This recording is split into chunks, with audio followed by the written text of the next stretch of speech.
কাউকে যদি দেখেন আপনার কথা শুনে বোবা হয়ে আছে, চুপ হয়ে আছে, মাথা নিচু করে আছে, কিংবা স্থান ত্যাগ করে অন্য জায়গায় চলে গিয়েছে, শ্রদ্ধার সাথে বলি, মনে রাখবেন সর্বদা উনি ভয়ে যায় নাই, উনি ভয়ে যায় নাই, উনি পরাজিত হয় নাই। উনি নীরব হয়ে সাইড কেটে চলে গিয়েছেন কিংবা মাথা নিচু করে চুপ করে আছেন। উনি চাচ্ছেন আপনি মনে কষ্ট পান।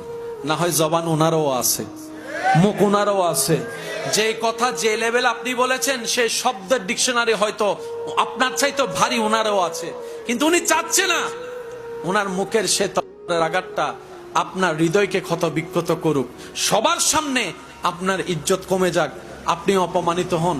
চাচ্ছে না বলেই চুপ করে আছে, উনি চাচ্ছে না বলেই নীরব হয়ে আছে। আর এইদিকে উনি ধৈর্য ধরে নীরব হয়ে আছে, ওদিকে ওনার পক্ষ থেকে